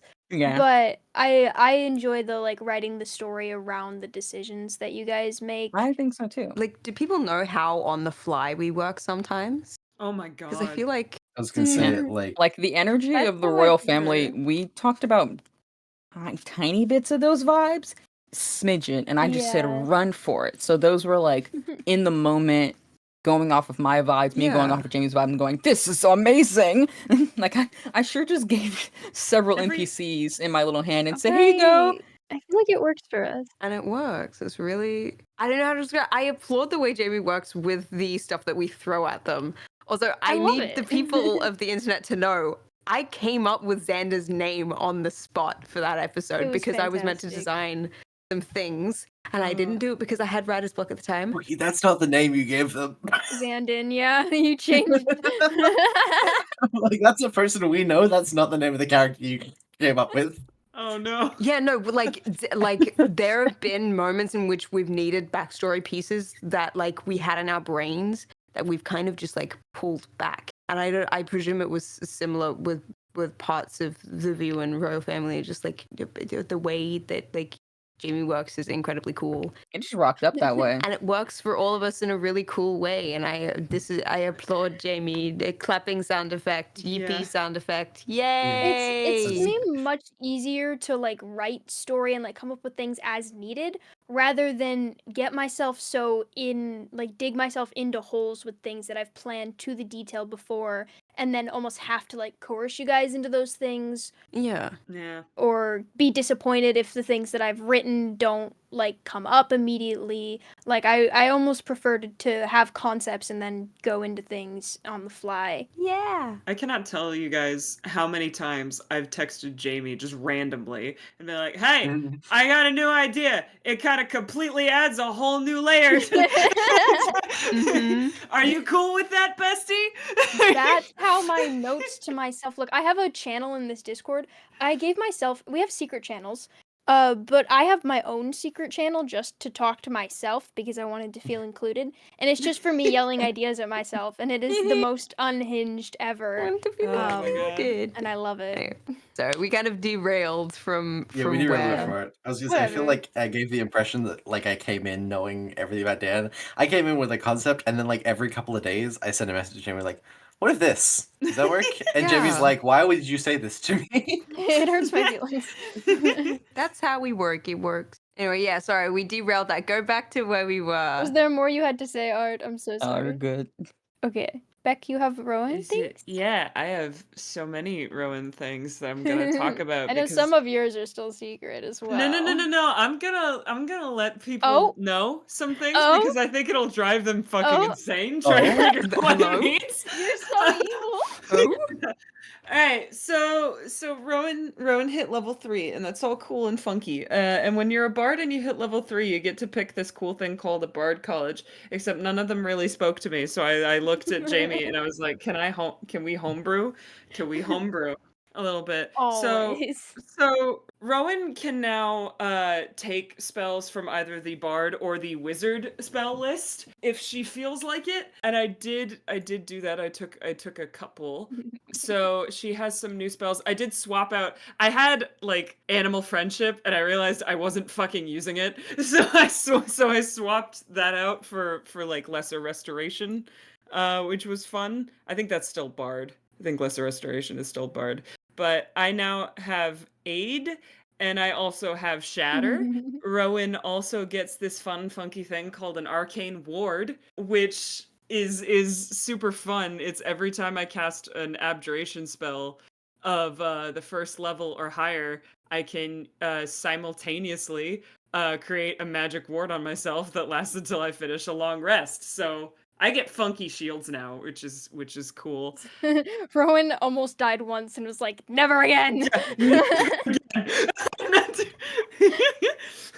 I'm out for me. I gotta figure this out. No, I'm kidding. She also gets, because she's still bard level 3, even though I homebrewed the college, she gets expertise, which is f***ing crazy. Sorry, wait, this is a PG-13. It's freaking crazy. It's freaking crazy, man. But yeah, so she gets this fun thing called expertise, which means that I got to pick 2 of my proficiencies and double them. So she now has plus 10 performance and plus 10 arcana, Insane. which is crazy.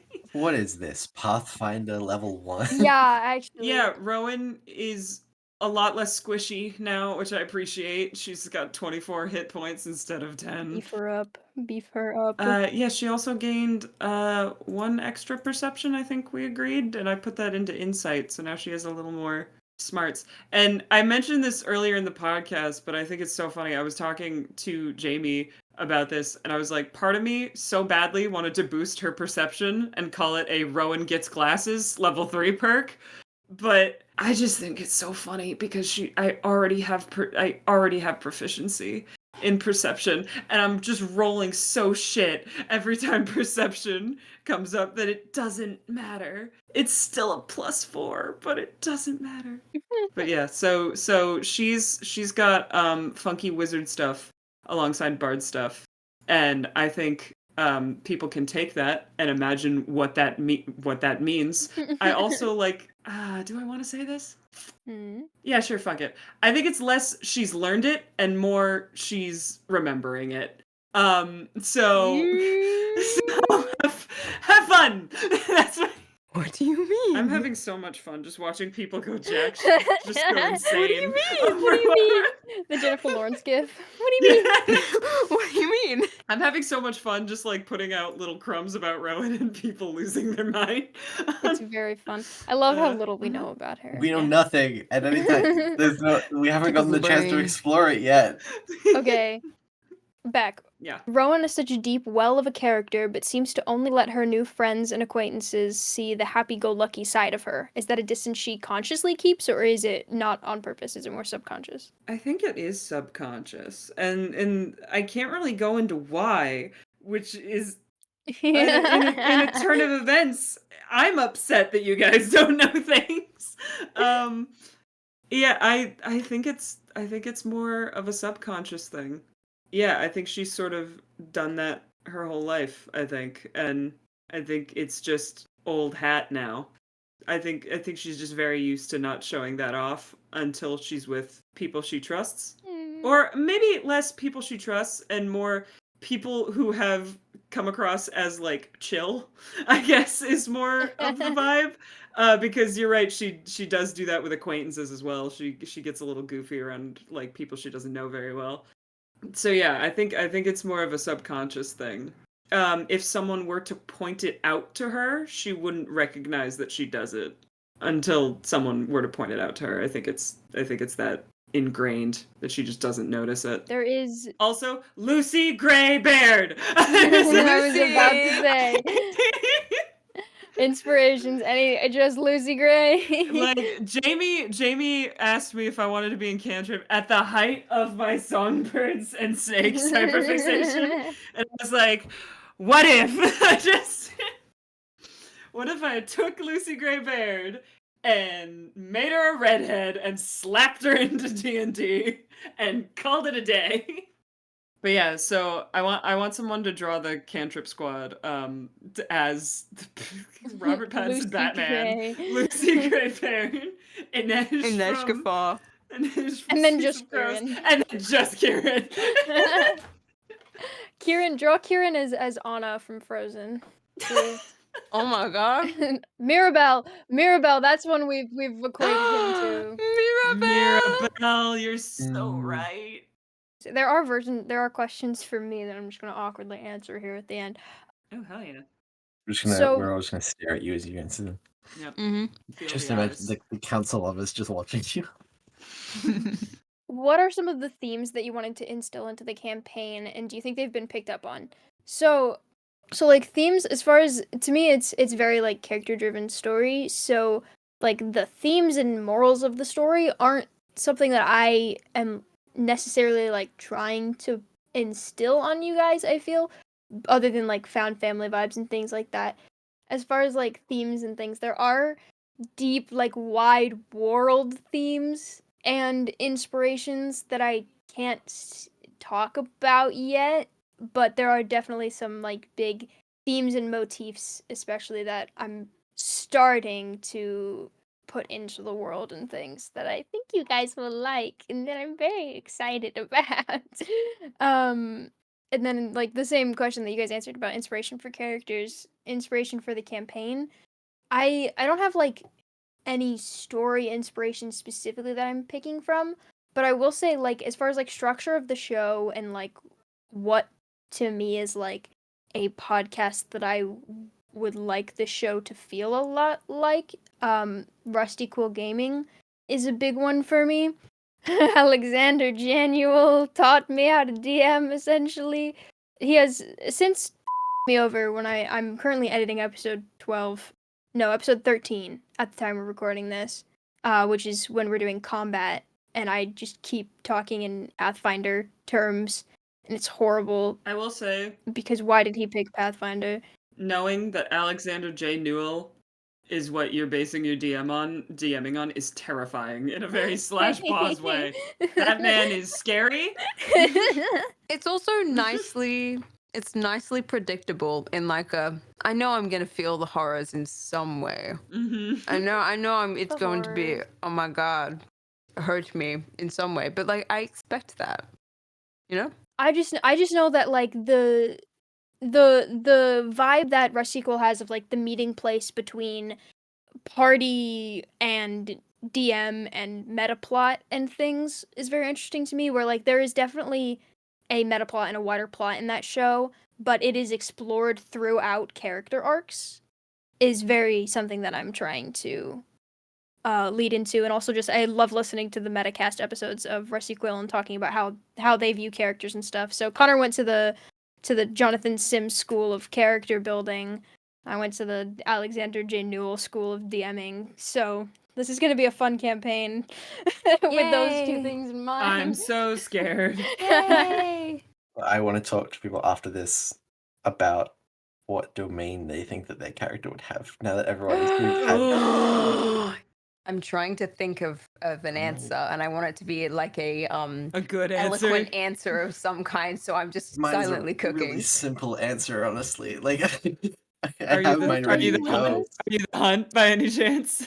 No. Cooking. Oh, really? Okay. No, I It's know not. what it is. Say it, you bastard. Say it. I know what Dan's- you. I know what you Are you want. lonely? Are you the lonely son of a bitch? No, Dan's Ah. desolation coded. Dan is a whole 100% desolation. Dan is so coded. desolation coded. Dan is so desolation coded. Listen, Flamewalker disappeared from my mind for a second. Okay, cut this out of the episode if it hasn't shit. been like a thing that is discussed.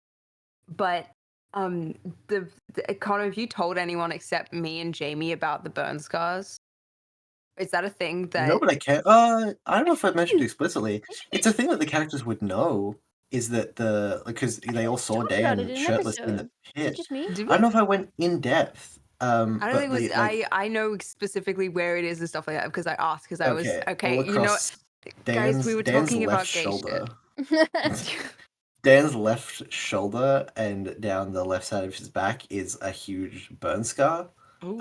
Which was why he was like gonna be so big on like taking care of people's burn scars, because he's like, if it doesn't heal right, it's gonna like get up. It's why you were you took a point of fear when we were doing combat. Yeah, and that's there why he was took flames. fear I was during like, the oh my during the God. fire. Dan's been shirtless hurt enough me. times. The party would know that. Yeah, we've seen. Yeah, we have seen Dan shirtless, so the characters at least would know. The characters would know, and then I think from little hints and things that I mentioned, like the fact that he acts somewhat ashamed of the fact that people know, and is very conscious about keeping like the scars covered, like when they were traveling and stuff. And then the point of the taking the points of fear in the fire, the fact that he doesn't like being called Flamewalker when people do call him that, just fun things. God, Connor, I feel like we discussed this at some point, and I genuinely can't remember the answer that I gave, and now I'm pissed off. But I think we said that Neff was the lonely. I don't think you've discussed it with me, Pookie. I'm so real. I don't think this was not with me. I've discussed it with someone. I know what? I would disagree. I But would I say also- Neff that's is wrong. extremely web coded. Yeah. Okay. No, you're right. Yeah. No, I have had this conversation with someone, but it was. I don't remember if Yeah, it it was was web. us. We have I don't something in know. common then. Oh my God. I think Rowan should have been a web avatar, but would instead end up as its victim. Ooh, that's such a tasty thing for you to say. I'm chewing on it. Yeah. That's so cool because I think Neff is the opposite. I feel like Neff was meant to be a web victim, but has come out on top as an avatar. These two mother, Right? these two, I'm Oh, bonking their so heads good. against each Oh other. my god. So good. Yeah. So good. I love it. I think Neff and Dan being Connor, I say this very often, and Connor witnesses it. It's a thing of like I enjoy putting Neff and Dan next to each other because they're so like opposite, and they're foils in that aspect. So hearing that they're desolation and web coded is so fun in such a cool way. And I think about that. I think Neff and Rowan being both different Oh, I sides forgot of about web that thing. interaction is very cool. I see a lot of things where people are like, "Ooh, what entity coded is your character?" And I think people forget that there's a big difference between being an avatar and being a victim. Right, yeah. Of Yeah. the different entities. I think if Dan is a victim of anything, Dan is potentially quite stranger coded. Mm. Well, I then think there's Dan also is- like I is feel a like little- characters can be touched by an entity without Yeah, that's being a true. full victim. Yeah. As Like I well. feel like character Jamie or Bruin is definitely touched by the buried, but they weren't a victim. They survived. Yeah, like I could say like Ulysses is touched by corruption, but I don't think that he's like Absolutely. Yeah, I definitely think Neff is touched by probably the spiral the more I think about it. That's Mm. good. Jamie will know kind of what I mean by get it. that. I It's understand you. yeah. I believe a spiral touch, and I think to an extent a little bit lonely or stranger touched in a sense of like like running on his own was where we found him. That's tough as shit. So Yeah. what was said in episode 12? It was the there's no point in running if you have nowhere to run to. Ooh. I didn't That's- even know. I consider I in my brain I treat that as like the show's little tagline because I think it really fits a lot of the characters. Yeah. I hold it in my hands and I shake it. I feel Yeah. like, guys, we should have a name for this first arc. I feel Ooh. like it's like Runaway. Runaway arc. I think Runaway arc. Runaway. The first arc we have is the runaway arc. I love Which that. is so ironic. It is. We as Fable SMP creators love a good runaway arc. We do love a good runaway arc. You know it. I'm looking more through this, and I think the whole thing. I do still believe that Rowan would have was meant to be an avatar and ended up being a victim of the web, but I think she's also a little bit vast coded. I can see that.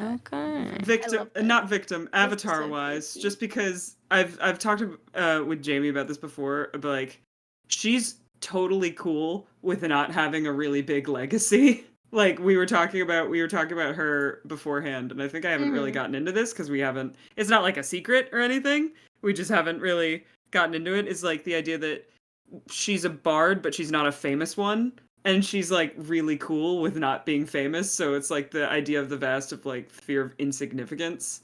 I think is something that she'd She's be like. specifically the Martin yeah. Blackwood domain of afraid of being alone and of nobody knowing that you're alone. That Yeah, specific. yeah, Mhm. yeah. She's like, this is cool. I'm good with this. So, wait, actually, that's put into perspective that like Rowan definitely played probably like what will become one of the most famous like musical performances in history in this world. Which was that? And one? like Oh yeah, the coronation. Coronation. Oh, yeah. You you're would right. But she also did it like on a whim.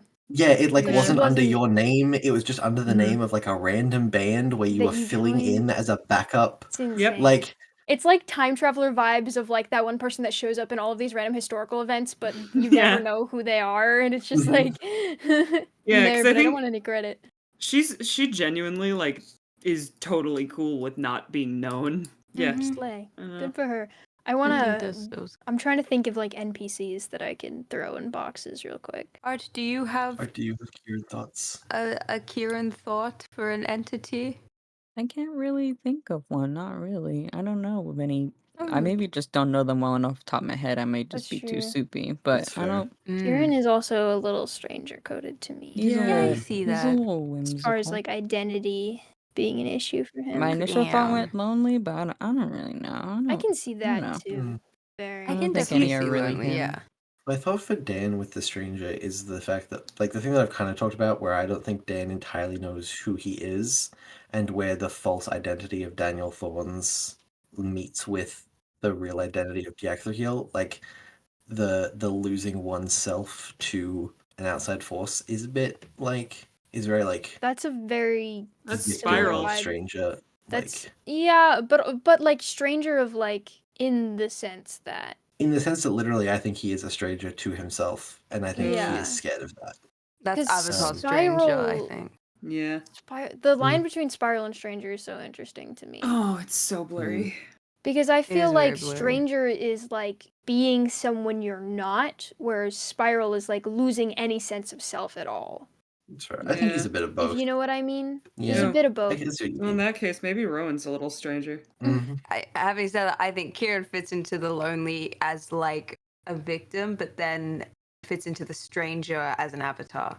Ooh. That's very That's true. what I think think Aurelius about. is big Stranger Avatar vibes, just in the sense of like who he wants to be versus who he ends up being. What's Nancy? I can't What? answer that. Oh, Nancy oh. okay. What do you mean you can't answer that, Jamie? Can't answer that. There's I was gonna two. make a joke, My grandma. but I don't know anymore. The grandma domain. My grandma. What's Icebreaker? What's his vibe? I feel like he's I would guess Desolation coded, because Desolation is just destruction. It doesn't have to be fire. yeah, but I feel like he's probably more water coded. He feels kind of web coded. Oh, Slaughter, you're right. I forgot Slaughter Yeah, I was forgot like Slaughter thinking was a about thing. Slaughter. I was like, it's not Hunt. Is it? I don't know if it's Yeah, Hunt. because he's not there for like the chase of it. He's just there Yeah. because he has to do Yeah, the job. He has to kill someone. Mhm. I've been thinking a lot I'm trying about to think- that. Yeah. Also, the way you described him as like immediately coming out the gate, absolutely feral, swinging, trying to kill Dan. A Yeah. little bit of that. Yeah, I'm trying to factor in his life before that though, Ooh. which also is See. somewhat Hunt coded to me. So in between those two. Totally don't have to do this, or like if we do it and you can like cut it back into when I was talking about Dan things. Because I don't know if I've like fully talked to a lot of people about like how Jamie and I discussed paladins magically working within this world. I don't even remember what we said. I'm not gonna lie. Oh, okay. Basically, what we talked about is that we wanted. No, you're good. It was like a very like offhand conversation. We wanted to like find a way paladins to feel magically different from warlocks, because fundamentally the idea of a person swearing a pact or an oath with a deity to get magical powers, especially when it gets into the realm of like vengeance paladins and oathbreaker paladins, where it's not like a divine holy oath as opposed to just swearing yourself for a purpose. Like we wanted to find a thing. So like the way that we talked about Dan specifically working is not that he's necessarily sworn to a higher power. It's that there is so much raw emotion and like vengeance and drive inside of him that it manifests as magic. Like the idea Ooh. that paladins being so I love him. internally devoted to a cause that the devotion is externally manifested through magic. And I think like it's a fun way that we like differentiated it from like a cleric who is given like holy divine power, and like a warlock who is like in a deal with a larger power, being like it is like an oath and this overwhelming drive and devotion, but it's not necessarily to like a being. It's like it's an oath to his ideals almost. We were talking about like avatars and like connections to entities, and I was like, oh yeah, I was going to talk about that.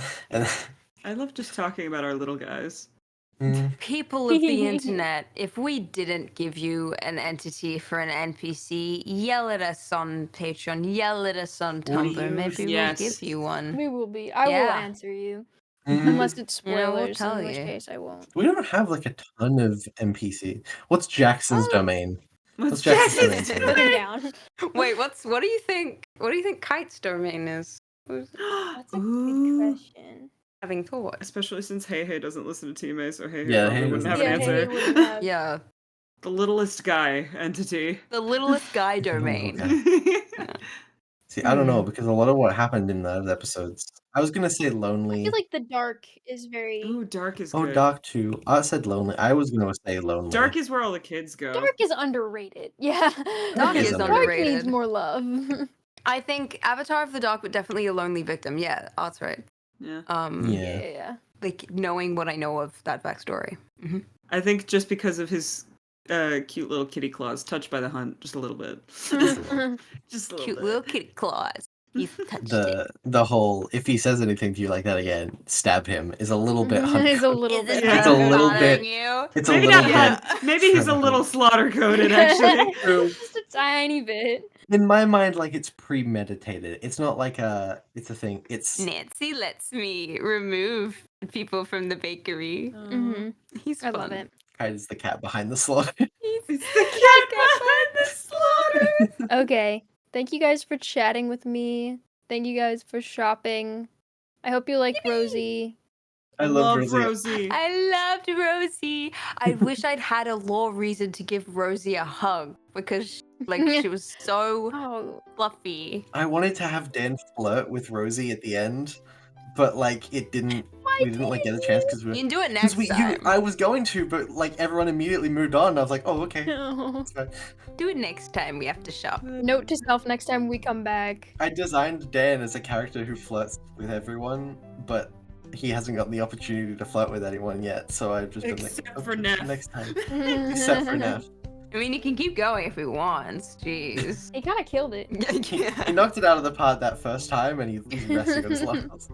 Every other social interaction has been just a blow to his confidence. Oh God. He hasn't been able to flirt right ever since. Hi, I'm Dan. We burned down your barn. Hey, my name's Dan. How's it going? Okay, guys, we have to end. We have to end do have soon. to I end, love you yeah. so much. We gotta go. It's my bedtime. It's my Okay. bedtime. It's nap time. I need my little nap. What time is it? What time is It's it? 11:56 a.m. It's noon, bitch. I'm having a nap. It'll actually, I don't know if this episode will be the beginning of my trip or the end. So either this is the beginning of a break and we'll see you guys in a little while, or this is the end of the break and we'll be back soon with normal content. Whichever one it is, we'll see ya. Bye. Bye. Bye.